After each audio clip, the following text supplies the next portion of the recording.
Discover original के मुअज़्ज़ज़ नाज़रीन, अस्सलामु अलैकुम। प्यारे नाज़रीन, आप सुन रहे हैं अंगार और मैं हूं असद। इससे कबल आप अंगार की 33 इकसात सुन चुके हैं। आप किस्त 34 मुलाहिज़ा फरमाएं। लेकिन इससे कबल आपसे इल्तमास है कि हमारे चैनल को आपने अभी तक सब्सक्राइब नहीं किया तो इसे सब्सक्राइब कर लें और बेल आइकन को क्लिक कर लें ताकि आपको वीडियोस मिलती रहा करें। और दूसरा आपसे इल्तमास है कि हमारा मान रखा करें, वीडियो को लाइक लाजमन किया करें, शेयर भी किया करें और कमेंट्स बॉक्स में अपनी मोहब्बतों का इजहार भी लाजमन किया करें। इससे और तो कुछ नहीं, हमारा मान बढ़ता है, हमें एहसास होता है कि हम तन्हा और अकेले नहीं हैं। आपका साथ, आपके लाइक और शेयर करने से हमें अंदाज़ा होता है कि आप हमारे साथ हैं। आइए इस दास्तां का आगाज़ करते हैं। वो मुझे अपनी नज़रों से दूर नहीं होने देना चाहता था, लिहाजा वो भी हाजत का बहाना बनाकर मेरे पीछे आना चाहता था। जीप रुकते ही मैं तेज़ तेज़ कदमों से झाड़ियों की जाने बढ़ा। मैं यूं जाहिर कर रहा था जैसे मुझे बहुत जल्दी हो। मेरा अंदाज इतना फितरी था कि दस्तगीर के होंठों पर मुस्कुराहट आ गई। मेरा रुख जीप से चंद गज पीछे उगे हुए झाड़ियों के बुलंद सिलसिले की जानिब था। ये झाड़ियाँ खारदार तो नहीं थी लेकिन घनी काफ़ी थी। मैं सीधा झाड़ियों के अंदर घुसता चला गया। काफ़ी अंदर जाने के बाद झाड़ियाँ कदरे छिद्री हो गईं। मैं ज़मीन पर बैठ गया। अब मैं दस्तगीर को नज़र नहीं आ रहा था। वैसे भी उसने झाड़ियों के अंदर घुसने की कोशिश नहीं की थी। उसकी नज़रें यकीनन इधर जमी होंगी जहां मैं झाड़ियों में बैठा हुआ था। मैंने अपनी जगह से हाँक लगाई, संभल के बैठना दस्तगीर, यहाँ मोटे मोटे काले चिमटे हैं, कहीं चिपक गए तो नचा कर रख देंगे। तुम फिक्र न करो, मैं होशियार हूँ, लेकिन तुम ज़रा जल्दी निकलने की कोशिश करो, हमें बहुत दूर जाना है। अभी लो मेरी सरकार, मुझे देर लगा कर क्या करना है। इतना कहकर मैं दोनों हाथों और पैरों पर तेज़ी से दाएं जाने बढ़ने लगा। मेरी हरकत में किसी किस्म की आवाज़ पैदा नहीं हो रही थी, ना ही झाड़ियाँ हिल रही थी। कुछ दूर आगे जाकर मैं दोबारा सड़क की जाने पड़ने लगा। चंद ही लम्हों बाद मैं झाड़ियों के सिरे पर मौजूद था। मैंने झाड़ियों से बाहर झांका। मैं इस वक्त जीप से तकरीबन 15 गज आगे पहुंच चुका था। मैंने देखा कि दस्तगीर की निगाहें झाड़ियों पर जमी हुई हैं। वाहिद जीप की ड्राइविंग सीट पर बैठा था। उसने अपनी चरस भरी सिगरेट सुलगा ली थी। वो मेरी तरफ से बिल्कुल बेनियाज नजर आ रहा था। वैसे चरस तो नशा ही ऐसा है कि आदमी को दुनिया से तो क्या, अपने आप से भी बेनियाज कर देता है। जब मुझे झाड़ी में से निकलने में ज्यादा देर हुई तो दस्तगीर ने बेजार से लहजे में आवाज लिखाई, अब निकल भी आए यार, क्या करने बैठ गया। दस्तगीर की आवाज सुनकर वाहिद भी पीछे मुड़कर देखने लगा। मैं इसी मौका का मुंतजिर था। यूं ही वाहिद ने गर्दन मोड़ी। मैं बर्क रफ्तारी से झाड़ियों में से निकला और सड़क पार करके दूसरी तरफ पहुंच गया। वहां पर मौजूद एक बड़े से दरख्त ने बड़ी आसानी से मुझे छुपा लिया। मैंने नहायत एहतियात से तने के पीछे से झांका। वाहिद अभी तक दस्तगीर की जानिब मुड़कर देख रहा था। मैंने छपाक से दरख्त बदल लिया। अब मैं जीप के काफी करीब पहुंच चुका था।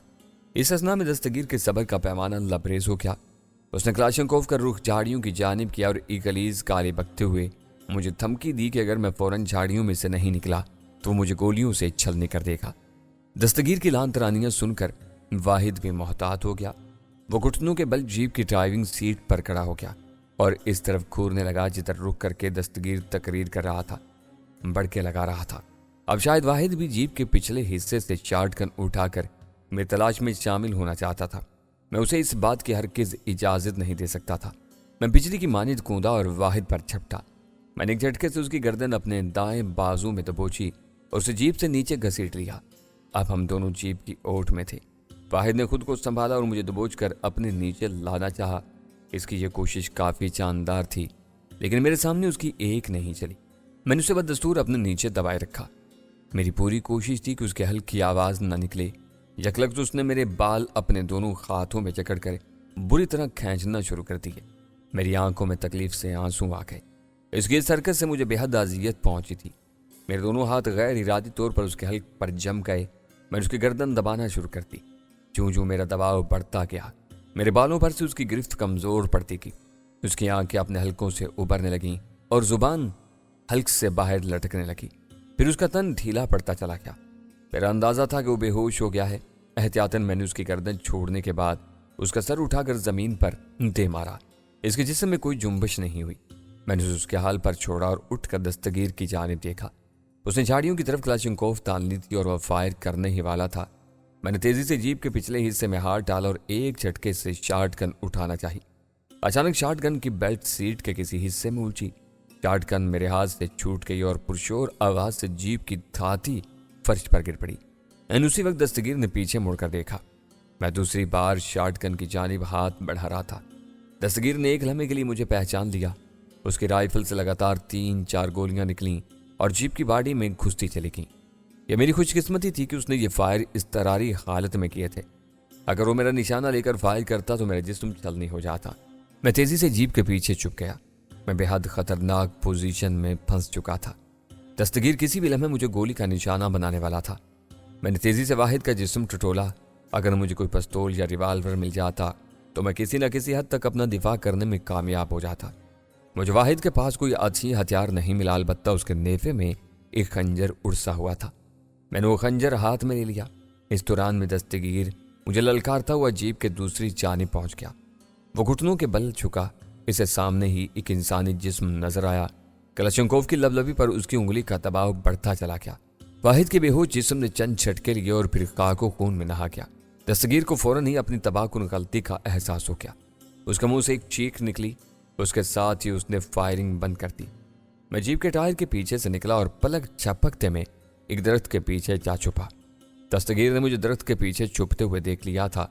वो मुगल्लज़ात बकता जमीन पर से उठ खड़ा हुआ। इस पर हाजियानी कैफियत तारी थी। दरख्त के पीछे पहुंचने के बाद मुझे एहसास हुआ कि मेरे फरार की राहें मसदूद हो चुकी हैं। इस दरख्त के आसपास कोई छुपने की जगह नहीं थी। मैं दस्तगीर की नज़र से बचकर कहीं नहीं जा सकता था। दस्तगीर जीप के सामने से घूमकर इस दरख्त के करीब पहुंच गया जिसके पीछे मैं छुपा हुआ था।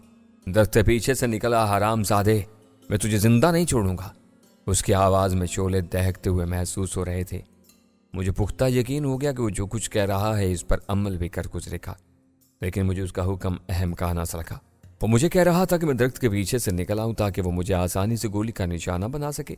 मैं भला इतनी आसानी से कैसे अपनी मौत को गले लगा लेता?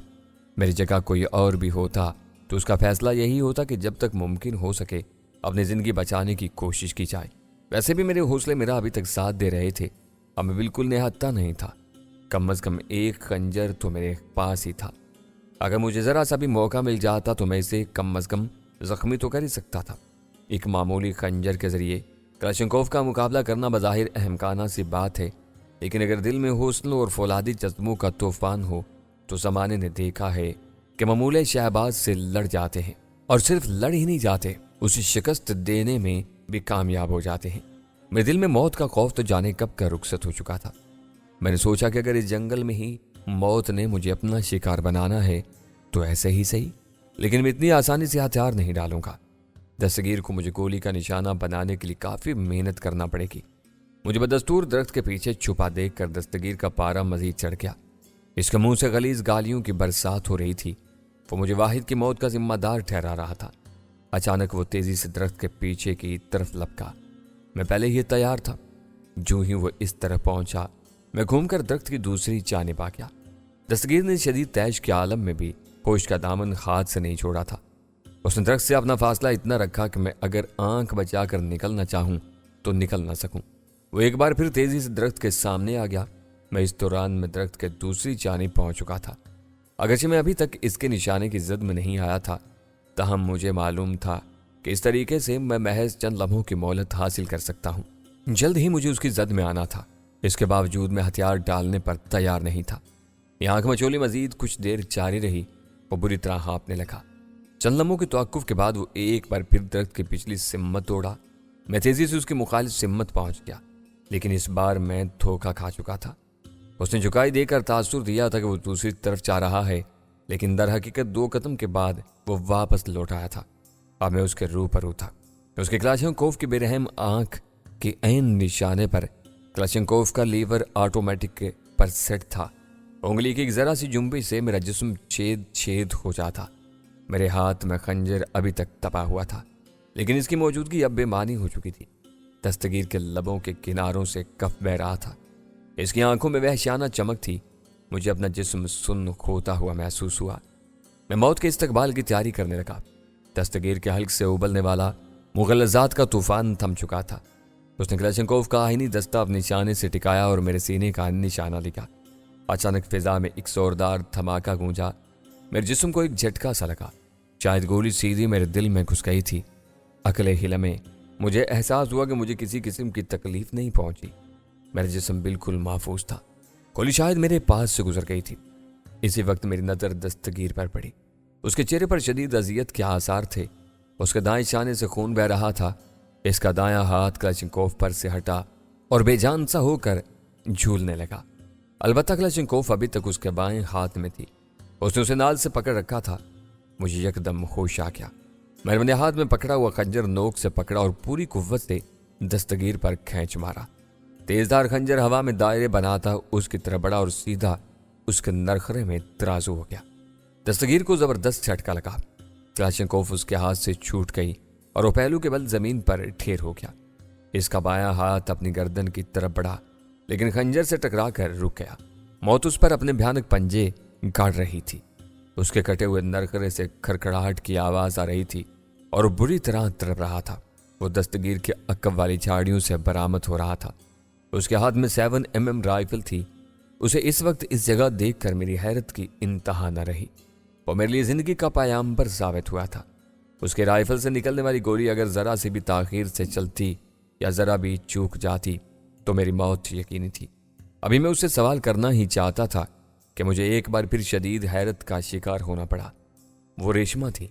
मुझे देखकर रेशमा के लबों पर फीकी सी मुस्कुराहट नमूदार हुई। वो इस वक्त बेहद पाकीज़ा, बेहद मासूम नजर आ रही थी। मेरी महवियत देखकर उसके चेहरे पर हया की सुर्खी उभरी। इसी वक्त कमालुद्दीन खान की आवाज ने मुझे चौंका दिया। बाल बाल बचे हो बच्चू, आज तो समझ लो कि मौत बौसा लेकर वापस पलट गई। आप सही कह रहे हो खान जी, लेकिन तुम लोग इस तरह अचानक? बताएंगे, सब कुछ बताएंगे। तुम जरा अपनी हालत पर तो काबू पा लो। कमालुद्दीन के लबों पर दिलकश मुस्कुराहट थी। वो बड़े एतमाद से मुस्कुरा रहा था, जैसे उसकी मुसीबतों ने उसका हमेशा के लिए पीछा छोड़ दिया है। पहले तो उन दोनों लाशों से निजात हासिल करो। मैंने चौंक कर दस्तगीर की जानिब देखा। वो ठंडा भर चुका था। उसके हलकूम में खंजर मौत के परचम की मानद इस्तादा था। इसकी आंखें शदीद हैरत और आजियत से फटी फटी सी नजर आ रही थी। इसे शायद मरते दम तक यकीन नहीं आया था कि जिस मौत को वो मेरी तरफ रवाना कर रहा था वो पलटकर खुद ही उस पर हमला आवर हो चुकी है। मैंने अपने आप पर काबू पाते हुए कमालुद्दीन की तरफ देखा। इनसे हम कैसे निजात हासिल कर सकते हैं? इनको दफन करना तो बहुत मुश्किल होगा, क्योंकि अरे इन्हें दफन करने की जरूरत भी क्या है। तुम बस इतना करो कि इन दोनों को मेरे साथ मिलकर जेब में डालो। मैंने उसकी बात न समझते हुए भी उसकी हदायत पर अमल किया। हमने इन दोनों को डंडा डोली करके ऊपर तले जीप में डाल दिया। कमालुद्दीन जब जीप के अकबी हिस्से से होकर वापस आया तो तब मुझे उसके इरादे का पता चला। इसके हाथ में पेट्रोल से भरा हुआ जैरी कैन था। इसने वो पेट्रोल दोनों लाशों, तमाम सीटों और जीप के इंजन पर छिड़क दिया। उसने जेब में हाथ डालकर सिगरेट लाइटर निकाला। यह सुनहरी सिगरेट लाइटर उसे वापस मिल गया था। उसने जीप के पिछले हिस्से पर छिड़के हुए पेट्रोल में आग लगा दी। भक्की सी आवाज आई और पूरी जीप शोला बन गई। कमालुद्दीन ने मेरा हाथ पकड़ा और दोबारा इन ही झाड़ियों में घुस गया जहां से वो बरामद हुआ था। ये झाड़ियां काफी छिद्री थीं। हमें इनके दरमियान चलने में कोई दुश्वारी पेश नहीं आ रही थी। मुझे बताओ तो सही खान जी, ये सब क्या चक्कर है? मैंने पूछा। फिलहाल तो यहाँ से भागने की फिक्र कर बच्चे। तू 2 लाशों की चिता यहाँ छोड़कर जा रहा है, लेकिन हम यहाँ से पैदल कैसे? मुझे अपना फिक्रा अधूरा छोड़ना पड़ा। सामने ही एक दरख्त से 2 घोड़े बने हुए थे। सोने को मैंने एक नजर में पहचान लिया था। दूसरा घोड़ा भी अच्छा खासा ताकतवर था। यूं ही हम घोड़ों के नजदीक पहुंचे, फिजा में एक जबरदस्त धमाके की आवाज गूंजी। आग अब जीप के पेट्रोल टैंक तक पहुंची थी। कमालुद्दीन ने सोना मेरे हवाले कर दिया। रेशमा को अपने पीछे बिठा ले सईद खान और फटाफट यहां से निकलने की कर। मैं सोने पर सवार तो हो गया, लेकिन मुझे रेशमा को अपने साथ बिठाते हुए झिझक महसूस हो रही थी। ये शर्मा शर्मी छोड़ो सईद खान, सूरत की संगीनी महसूस करो। रेशमा जल्दी से सईद के पीछे बैठ जा। मैंने रेशमा को सहारा देकर अपने पीछे बिठा लिया। मजबूरी थी। 2 घोड़ों पर 3 सवारों के बैठने की इसके अलावा सूरत भी क्या थी? अगर रेशमा मेरे साथ न बैठती तो उसे कमालुद्दीन के साथ बैठना पड़ता। बात तो एक ही थी। कमालुद्दीन ने अपने घोड़े को एड़ी लगाई और इसी तरफ चल पड़ा जिधर जीप जा रही थी। जिस रास्ते पर हम जा रहे थे वो कोई बाकायदा रास्ता नहीं था, तहम हमें घोड़ों पर सफर करने में कोई दुश्वारी पेश नहीं आ रही थी। रेशमा बिल्कुल खामोश थी। मुझे भी बोलने का यारा नहीं था। कुछ ही देर बाद मेरे जहन से उस वाक़े का तासुर कम होने लगा। इसके साथ ही मेरी नब्ज की रफ्तार तेज होने लगी। रेशमा के जवान बदन का लम्स मेरे रूंगटे खड़े किए दे रहा था। मेरे तमाम जिस्म पर च्योंटियां सी रेंग रही थी। मैं जिंदगी में कभी भी किसी निस्वानी वजूद के इतना करीब नहीं रहा था। अच्छी खासी रफ्तार से भागते हुए घोड़े पर बैठे हुए तो मुसाफिर अगर चाहें तो भी आपस में फासला बरकरार नहीं रख सकते। मेरी कमीज पसीने में शराबूर हो रही थी। रेशमा का उदास बदन मुझे अपने जिस्म में कांटों की तरह चुभता हुआ महसूस हो रहा था। मैं शदीद आसाबी तनाव का शिकार था। तब मुझे महसूस हुआ कि रेशमा भी इसी ज़हनी अजियत का शिकार है। वो मुझसे फासला रखने की ख्वाहिश के बावजूद नाकाम हो रही थी। मैंने सोचा कि शायद बातचीत करने से हमारी ज़हनी हालत कुछ पुरसुकून हो सके। मैंने उससे सवाल किया, रेशमा तुम लोग मुझ तक पहुंचे कैसे? हाँ जी, कब और कैसे आज़ाद हुए? मैंने महसूस किया कि मेरे इन सवालात से रेशमा का ज़हनी तनाव कम हुआ है। अलबत्ता उसकी आवाज़ में अभी तक लर्ज़ी थी। तुम लोग जब इनको रकम अदा करने पर राज़ी हो गए तो मैं तभी से तुम लोगों से बात करने का मौका तलाश कर रही थी, लेकिन मुझे मौका नहीं मिल सका। इन तीनों का शुरू से यह इरादा था कि तुम लोगों से रकम ऐंठने के बाद तुम्हें ख़त्म कर दिया जाए। ये लोग पहले भी ऐसी वारदातें कर चुके हैं, लेकिन तुम हमें ये सब कुछ क्यों बताना चाहती थी? तुम्हें हमसे क्या हमदर्दी थी? मैंने सवाल किया। एक लम्हे के लिए वो बिल्कुल खामोश हो गई। जब वो दोबारा बोली तो उसकी आवाज़ में वाज़ेह लर्जिश थी। पता नहीं क्यों मुझे कुछ दिनों से ये लोग बहुत बुरे लग रहे थे। मुझे इनसे नफरत होती जा रही थी। पहले मैं इनकी हर ज़्यादती हंस कर बर्दाश्त कर लेती थी, लेकिन अब मुझसे इनकी ज़रा सी भी बदतमीज़ी बर्दाश्त नहीं हो पा रही थी। शायद मैं इस नापाक ज़िंदगी से तंग आ चुकी थी। जब तुम दोनों मुझे मिले तो मैंने इन हरामियों की हदायत के मुताबिक तुम्हें भी अपने हुस्न शबाब के जाल में फांसने की कोशिश की। खान जी ने इब्तिदा में मुझे जिन नज़रों से घूरा, इनसे मुझे अंदाज़ा हुआ कि तुम लोग भी दीगर लोगों की मानिद हवस परस्त और बदनीयत हो। बाद में तुमने अपना ख्याल कैसे बदल लिया? मैंने सवाल किया। मैंने जिस तरह की नापाक ज़िंदगी गुजारी है, इस ज़िंदगी ने मुझे मर्दों की नज़रें पहचानना सिखा दिया है। मुझे अंदाज़ा हो गया कि तुमने शायद कभी भी किसी औरत को गलीज़ नज़रों से नहीं घूरा। मैंने मजाक ही मजाक में खान जी से अपने आप को बेटी कहलवाया, लेकिन जो ही उसने मुझे बेटी कहा, उसकी नज़रों का अंदाज बदल कर रह गया। इसके बाद उसने मुझे कभी आंख उठाकर देखने की भी कोशिश नहीं की। उसने मुझे मेरी असलियत से वाकिफ होने के बावजूद मुझ पर तरस भरी नज़र डालने की कोशिश नहीं की। मुझे इल्म हो गया कि यह बूढ़ा शख्स बाज़ाहिर कैसा भी हो, दिल का बुरा नहीं है। वो अब तक अपनी ज़ुबान से निकले हुए एक लफ्ज़ की लाज निभा रहा है। इसने मुझे जब भी बेटी कहा, मुझे यूँ महसूस हुआ जैसे वो वाकई मेरा बाप है। रेशमा के हल्क में आंसू अटक रहे थे। वो शदीद जज्बाती हो रही थी।